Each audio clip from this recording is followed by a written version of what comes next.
Welcome to the Goddesses of Social Work podcast, hosted by Renita Ray Davis, licensed clinical social worker, board-approved social work clinical supervisor, and facilitator of the Goddesses of Social Work supervision community. Join us as we travel through the social work journeys told by the Goddesses of Social Work community members, past and present, as they make their way toward clinical licensure. Welcome to the Goddesses of Social Work podcast. I'm here today with Sarah Gwin. We listen, act, and transform. Sarah specializes in working with clients as they navigate their nervous system to strengthen their mind, body, and heart. Sarah understands that many of our physical and emotional experiences are interconnected. She believes in a holistic approach to wellness and works with her clients to build a deeper understanding of their own bodies and minds. Through this process, she helps clients develop tools to manage stress and other challenges that can impact daily life. When working with couples, Sarah focuses on building emotional equity, a term that she uses to describe the balance of emotional investment in a relationship by helping partners communicate more effectively and build a deeper connection. Sarah helps clients create a foundation of trust and respect that can withstand the ups and downs of life. Sarah's approach is grounded in compassion and empathy. She believes that everyone has the potential to grow and heal. The coaching she provides can be a powerful tool for transformation. Whether working with individuals or couples, Sarah is committed to helping her clients live their best lives. Welcome to the show, Sarah. Hi, I'm so glad to be here. I'm so glad you said yes. Oh, thank you for having me. Sarah, I love reading your bio, but I was particularly struck by the phrase emotional equity. Can you expound on that a little bit more for me? Yeah, so when I'm working with couples, really it can be any relationship, parent to child, partner to partner. But if I look at a relationship like a bank, right? And you're in the black or the red, right? But if you've got like $3 million and you lose, I don't know, $10,000, right? It's not hard to get back into the black. It's just not. But if I'm got $100 and I lose 5,000, it's going to take me a while to get back into the black. And relationships a lot of times start in the red, especially when they come to see somebody, right? They're the body may be on hospice, what I would say the relationship, right? And so what I talk about emotional equity is like, can you put in dollars into your relationship bank? And that can be also to yourself, right? But if you're spending more money, you're taking more than you're giving, you're going to have a very hard time building emotional equity, good faith with your partner. You're in your beloved's hands, right? We forget we're in each other's care. And there's something so satisfying about being able to go, no, I want to deposit, right? It could be $1. It could be $5. $1 goes a long way if you do that enough. And so having that analogy makes such a impact on people when you can see, what does it feel like? Did I just make a withdrawal from my relationship bank, right? And so when I build equity into a relationship or into my life, I mean, it's full, it's robust, it's whole. And for me, that's the point of partnership, right? Is to feel safe and secure with one another and to be in each other's care. And so that's what we talk about is like, how do you put deposits into each other? How do you put deposits into yourself? And so I think it's wildly important. And I just love the term. It's such a great visual. Yeah. And that was such a great analogy too. And I got to thinking, so what would, I bet it looks different for each relationship, but what are some examples of ways people deposit and ways people withdraw from relationships? Oh man, that's such a good question. So it's so interesting how it's like making a deposit is so easy. It's so easy. And we have this idea of like, there's no way that I can actually put money into my partner's bank, and really putting it into our bank is so easy. Like one of the bigger things, if we're at a deficit or we're in a fragile time in our relationship, just owning it, just saying, you know what, I need you to forgive me for blank. Forgive me for not remembering to bring home your sweet tea, that you asked me to on Thursday, right? Now you've just made a deposit, right? Or, hey, I can see on my part, like just preparing, being there in each other's care, right? And so I think by doing those little things, right, it's an energetic flow. The other partner then wants to come towards, and it becomes this beautiful infinity sign where we're actually in the flow together. The withdrawal is really easy, especially if we're salty or we've got contempt, right? And we don't feel, we're just naturally doing it, where it's not looking or making eye contact. It's not respecting the other person. I mean, sometimes it's just fundamental respect. But if my partner is telling me something and I'm looking down at my phone, right, I'm making a withdrawal because I'm now not even giving them the decency to look at them, right? That's on the very little low level. I mean, you have bigger withdrawals, meaning I don't show up when you ask me to. I'm not being careful and kind and wanting to know your blueprint. And with that kind of thing, then it's just selfish. Right now, I'm just about me and I'm not thinking about us. Um, and then we armor up. And so I think that's when we really start to get to a place where we're both making withdrawals instead of making attempts to move towards going separate.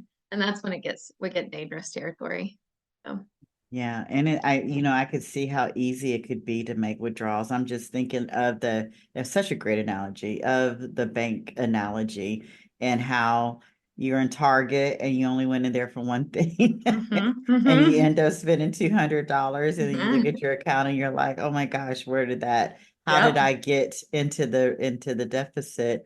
When it was just, I wasn't paying attention. I wasn't intentional. I didn't take in a shopping list and stick with it kind of deal. And that's how we make those withdrawals. That was such a great analogy, Sarah. Yeah, it's so beautiful when we pause and how big the deposits can be without even, it doesn't take a lot, there's just like an example is if you're the one carrying the mental load in the morning and your partner comes in and says, hey, before I do blank, do you need anything from me?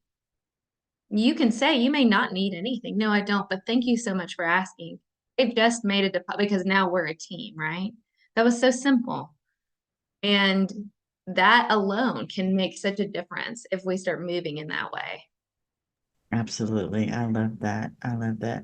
Sarah, one of the reasons I wanted to have you on the show was because I do know about your diverse background and all of the different modalities that you have been trained in. And so I'm about to ask you about your journey, and I'm hoping you kind of can include all the different ways that you have been trained to do this beautiful work.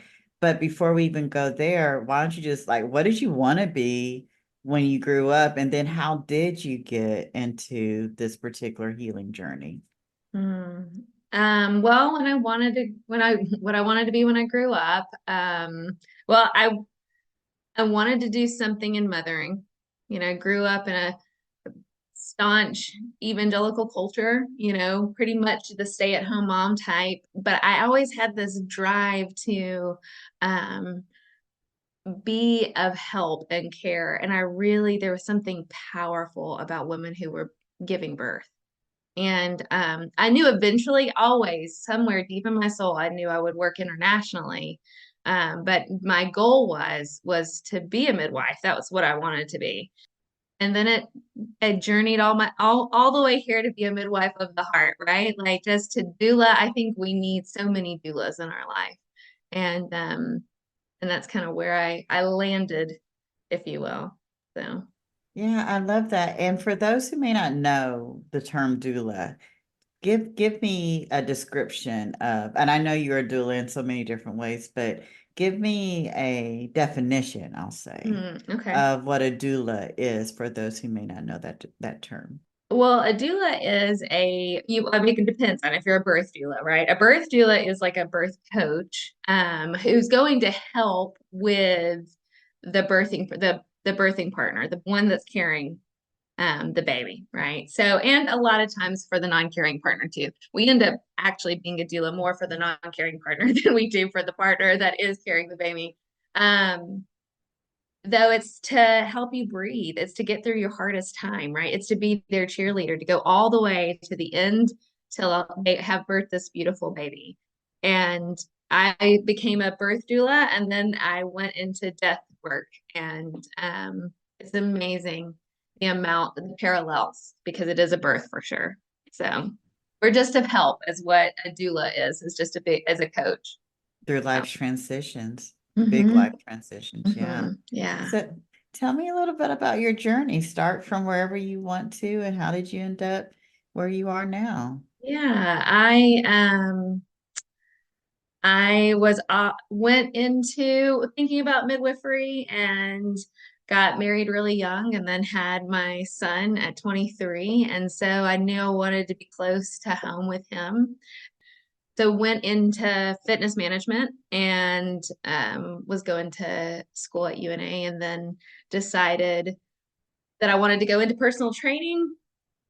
After my second son was born, he was born at the farm, which is the, midwife mecca in Tennessee, Summertown, Tennessee. And that was a wonderful experience. My second son was. And so after that, I was like, I know I want to be a part. I want to be of help, right? So I still had my fitness background. I was doing some personal training. And then I became a birth doula. And then we moved a little bit, and I started to become a personal trainer for women, and I had a little studio in the back of my house, and it grew and grew and grew. And women would come and we would work out, and they would tell me all of their deepest, darkest pain, right? And it became a place of a sacred, safe space. And I remember thinking, there's something about this physical world of them doing something, like kind of building a sandcastle with your children and getting them to talk. I never intentionally did that, but it was the space between, and we shared. It was equal, and it felt like a community. And so from there, I remember I said, there's something about the South and women and coming to, like, we need something. They're not talking, no one's talking. And so I wanted to take the physical side of that and mix it with also like verbal processing.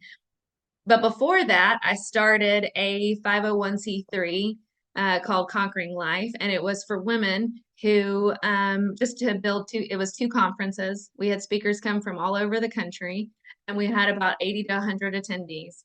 And we took over downtown Florence, and it was all about from like backpacking and hiking to hormones and sex to like just empowerment. It was a beautiful, 2 beautiful weekends. And so as that grew, so did kind of my background in the desire to continue to go, there's something here. And it's, for me, I am always going after collective joy. I think it's just incredible. If you have people together cooking, you have people together talking, you have people together like going towards this healing thing, it's just empowering. And so from that point, then we started another 501c3 for rising 4th through 8th grade girls, to help them kind of learn how to do things kind of the same way with the older women.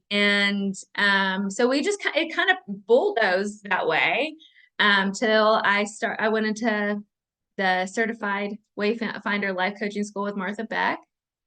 And so I finished that program, and then I got into trauma-informed weight training certification. And so for me, you take your fight, flight, freeze response, and you create movement with that, right? So like if I am a hyper arousal or I am a fight response, I live at the top of my window of tolerance above it, right? So you would do movement to bring it down. So that looks like farmer carries or planks or rows. You want to come down into your window of tolerance. If you're a freeze response, you're going to do things like explosive, ice baths, slam balls, burpees to get you up into the window of tolerance.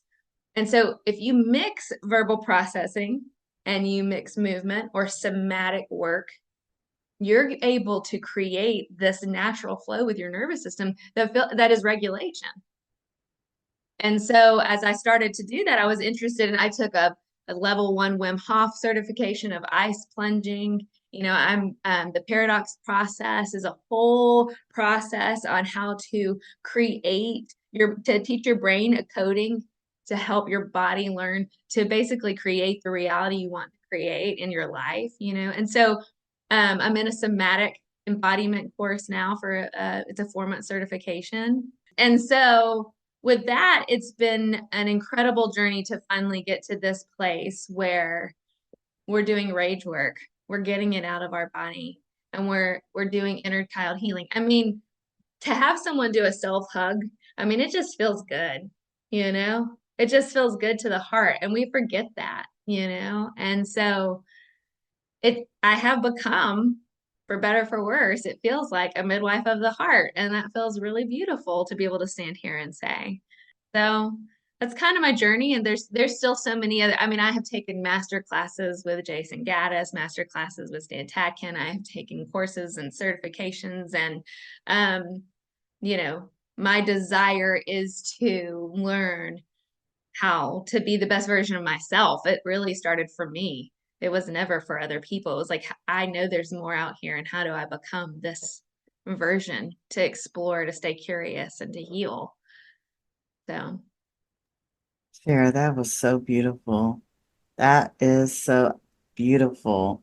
There's two things I've never heard of, and you can dig into both or either one. The farm, which oh is where yeah. you had your second son. I Uh-huh. would love to hear more about that. But really, what really blew me away, and I'm all in the trauma-informed world, I thought, was trauma-informed weight training. And you Mhm. did such a good job of describing a little bit of, what the type of client, the movements they would need. But how would a client even know that that's the type of weight training that they should seek out, right? I'm wondering, Mhm. how would they know, oh, maybe I need trauma-informed weight training? And so maybe going into what is the farm, and then what would the ideal trauma-informed weight training client be? Okay. Well, the farm is Ida Mae Gaskins came. She basically in California back in the day, and I'm probably going to butcher her story, but it was illegal. You know, the way that they wanted us to birth was illegal. They were just, basically taking babies out of women. They were waking them up and just being like, "Here's your baby." And a group of these hippies from California said, "Nope, we're not doing it." And they got in a caravan and came all the way to Summertown, Tennessee. They bought this land. They started basically a commune, and women from all over the world have come to have babies at what they called the farm. Um, and so I think of it 5 to 7 midwives, and they had different homes that you would birth in. And it was as like care, like you were in your midwife's care. And I stayed with Lyle in a house at the farm for 3 weeks. We were able to stay there for that long, and it was magical. And so, I mean, you're talking all over the world. People are traveling here.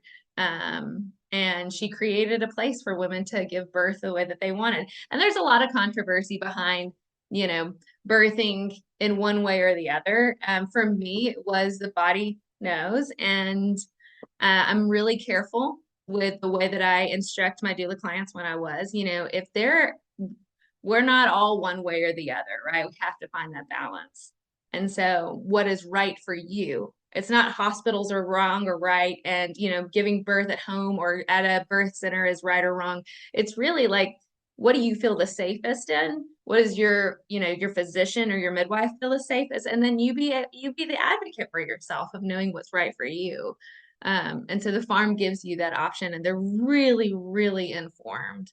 Some incredible midwives have come out of there. So yeah, I that's the love farm. that. I love Yeah. that. And before you move into the trauma-informed weight training question, I've been hearing, and I didn't hear it until this last year, how important the birth story is, not just for the baby who gets to hear it, who becomes the adult, who becomes my client, and they love sharing their birth story, but also for the mama and how important having a birth story that they were able to own and be in control of is. And I think you just did an amazing job of describing why that is important.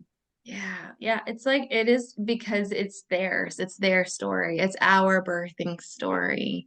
And it's with anything that's ours, right? Can be also oozed with trauma if it's taken, especially such a sacred thing as birth, right? And so the beauty of natural birth or having a doula or having your own agency and birth story, whether it be good or bad, same thing for a death. You get one death and that's it.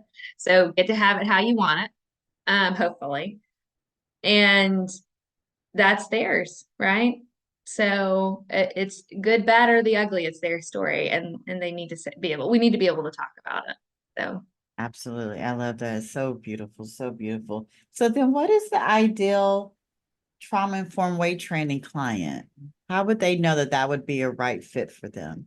well, it's so funny because I think everybody needs a little bit of trauma-informed movement. I mean, it's like what somatic work is. The body keeps the score, as we all know, the beautiful book. And, Peter Levine, who created he with another practitioner, the embodiment lab, there's so much work with your body. And so even if you came from a secure functioning household, you still you still have a nervous system. So, if you notice that you do a freestanding squat with a bar on your back and you start to have a panic attack, you start to feel panic and anxiety, probably a sign you need to do a different movement. You probably need I think every physical trainer should be trauma informed. Just touching on the shoulder, if we talk about regulating, if you start to feel panic when you're doing a squat or when you're doing a push-up and it's bringing things up inside of you, someone who knows, hey, I need to reason with you first. I need to relate. Well, actually, I need to relate to you first. Then we can get to regulation. Then I can reason, right? I can't say, well, this is fine. No, it makes sense. Why don't we walk back and forth with a weight in our hand so we can calm down? And then we'll come back to that if you feel comfortable, right? The brain will come back online and then we can have a conversation. But even in session, if I know that you're a hyper vigilant person or a hyper aroused, I'll have them or have hold a sandbag, right? While we're talking or walking back and forth with a kettlebell. Sometimes they just want to do that just to change the arousal. And it makes a huge difference because when they sit down, you can see the difference from when they're tight to now suddenly they've relaxed and they'll even come forward. And they feel safe then when they're coming towards me. There's something so profound about saying your body's safe here too, right? So as far as them, it's more of their bodily cues. How do they know that they need that? How do they seek that out? There's more and more trauma-informed, body workers than there ever used to be. And now it's such a thing. And I'm so grateful that the word is getting out and people are becoming practitioners and clinicians in that industry. I love it. And so thank you so much for making me aware of it. I did not know. I know about trauma-informed treatment, but I didn't know trauma-informed weight training, which makes absolutely perfect sense. And I agree, all personal trainers should be trauma-informed. You're absolutely right. Within your journey, you became a death doula. Can you talk about how you moved into that particular arena? Yeah. One of my birth doula clients became my first death doula client. And she had her daughter at 6 months. After 6 months, she was diagnosed. And it was the greatest honor of my life to get to walk with her till the very end. And she taught me so much. But I recognized and realized there, I remember I walked into her room. It was the day that she was dying. And I said, hey, how are you? I knew the answer to that question, but she didn't want people to talk about she was dying, right? And she said, for the first time, she said, I'm dying. And I said, I know. So I sat and I whispered in her ear all about the death of her, I mean, the birth of her daughter. And we just taught, and she smiled. And there was a time, at 5 hours later, she couldn't speak anymore, right? We had sat vigil with her as she was going to wherever she was going. And she was in acceptance with it. And she had made it all the way to her daughter's third birthday. And the power and the sacredness to be able to walk with someone to the very end till they go home, it was unlike anything I've ever experienced. And I recognized then that death is not anything of what we think it is. And to be able to be like, to give somebody comfort and care at the very end, there's nothing like that for me. So that's how I journeyed there. And I actually love working with the dying because they will teach you the biggest lessons in your life. I'm curious, I work with a lot of hospice social workers. Are death doulas being used in the hospice arena yet? I think there are some that Mhm. are finding it necessary, and I think so at the bigger cities, I think they're more available. I think though it is growing. I do believe that. I was my grandmother's who was like my mom's, and it just turned out who was like my mom, but it just turned out to be that. But I worked with the hospice nurses, and they were really grateful because the rest of her family wasn't equipped or capable emotionally to make those decisions. And for me, I was able to detach, even though it was my grandmother, to say, no, we need to lower her oxygen. And I could do that because I was her family. But you could tell the relief of the hospice workers and nurses because it was like, oh, thank God, that this is the best way for her. It's not like, let's keep her alive because she's not here anymore. And so I think it's growing. I'll say that. I hope so. I hope so. And I hope that my hospice social workers are listening. And Yeah. I will get to hear that beautiful experience. It was absolutely beautiful. A big reason, Sarah, that I wanted to do this podcast was to promote the importance of community and collaboration. What are some of the communities that you belong to or have created, and what have you learned about yourself from participating in those communities? Yeah. Um, so I've been on all kinds of boards, for domestic violence. I've started 501(c)(3s to help create, spaces and gatherings. I've been involved in the community meal that my local church that I go to does every Monday. And there's something about creating a meal together. Like there is nothing better. I'm also involved in Al-Anon, so it's like little communities, right? That I am growing in, but also get to have a space in. And it's the thing that like keeps me going, right? I may be able to be a part and of service. And I think that's my work is how do you be of service? Volunteer work for me is one of the things. There are times where I'm like, well, I'm so tired and I have 4 children and I'm doing this and I'm doing that.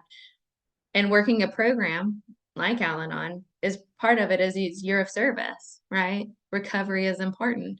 And so for me, that's a necessary thing. And it's something that I hope to have more impact on and to be able to volunteer more and to be a part. But, you know, there's a desire to, well, for me, at least, is collaboration with other organizations that aren't necessarily in my community, but are around my community.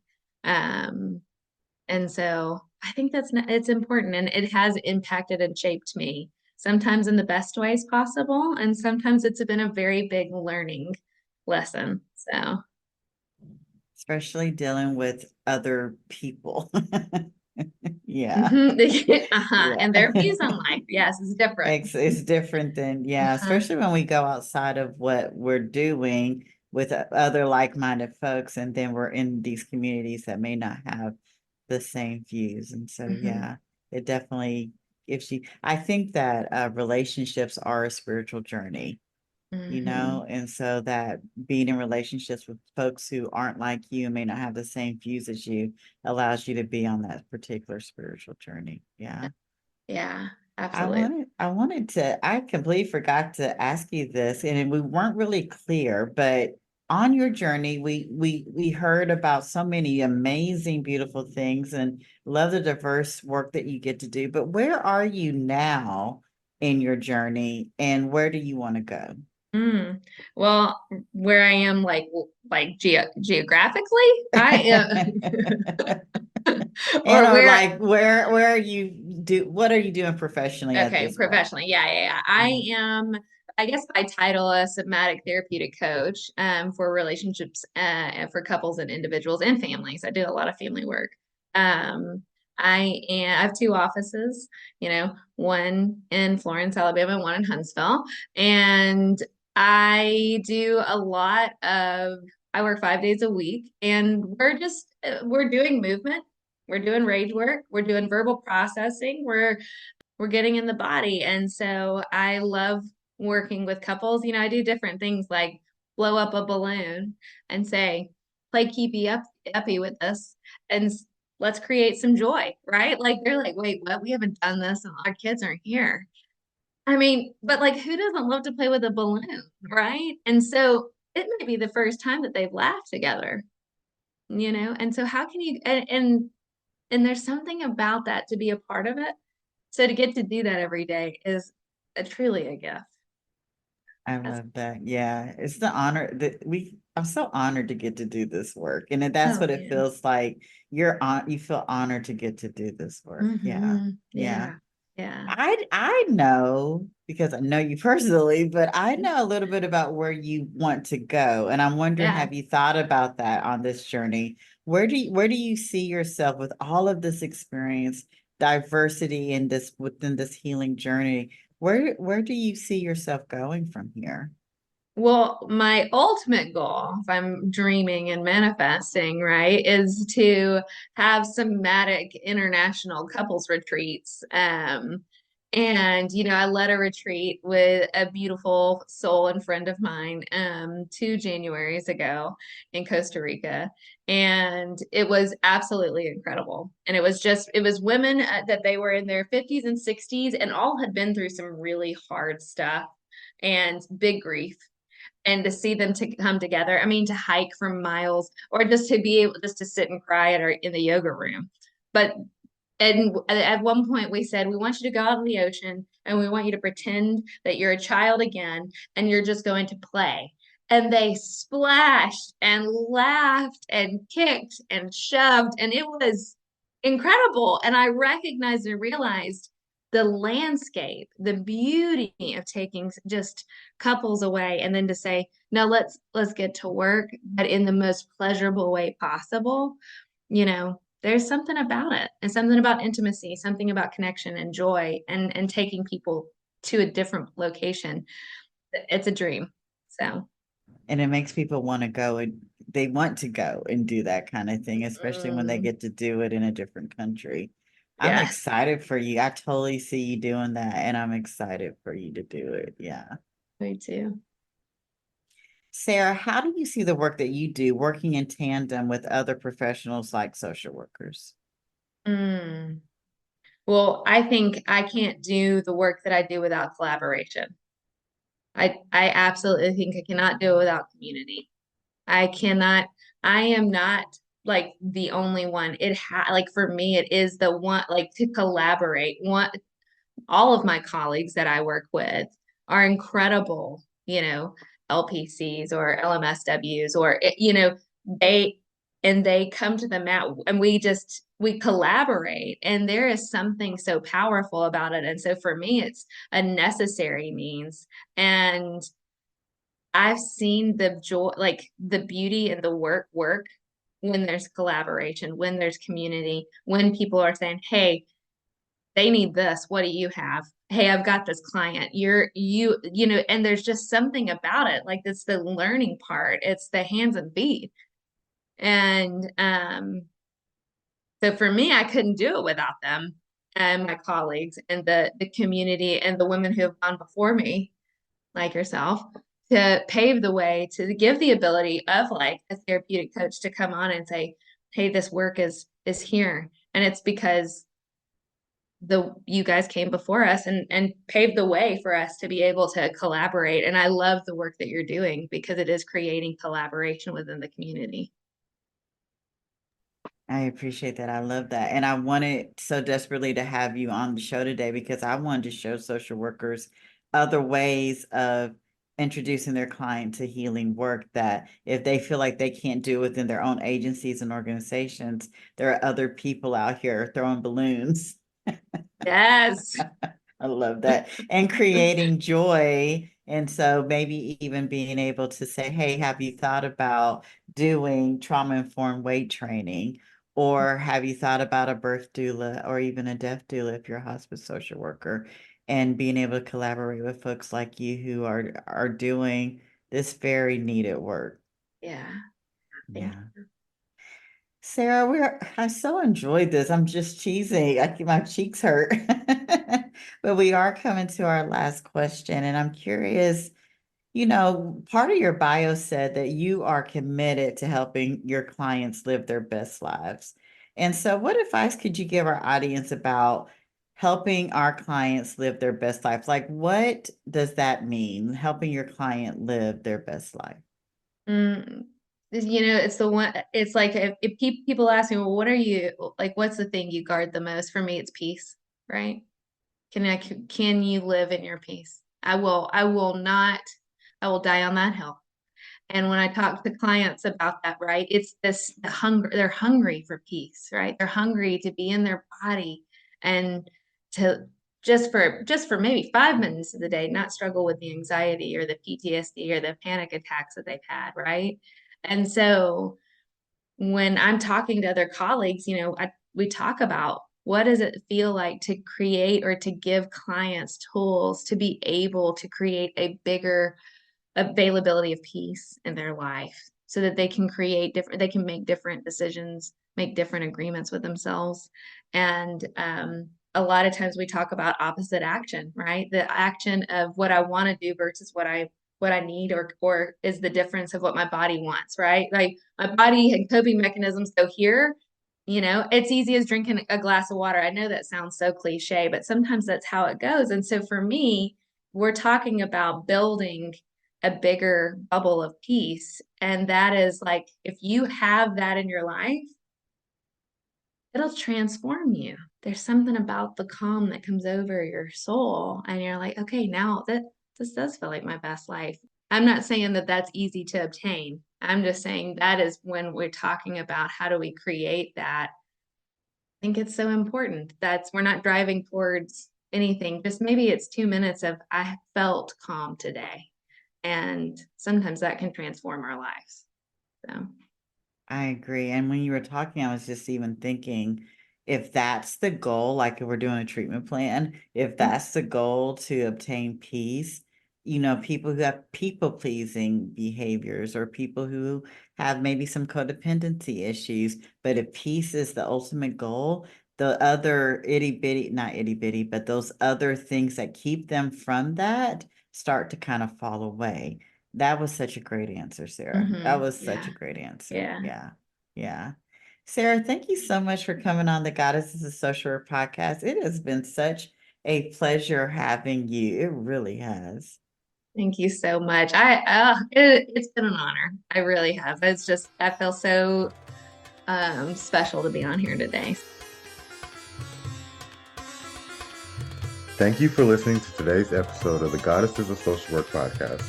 We are glad you were here. If you liked this episode, please come back to hear more stories of the journeys through social work, and please leave us a review on Apple or Spotify. See you next time here on the Goddesses of Social Work podcast.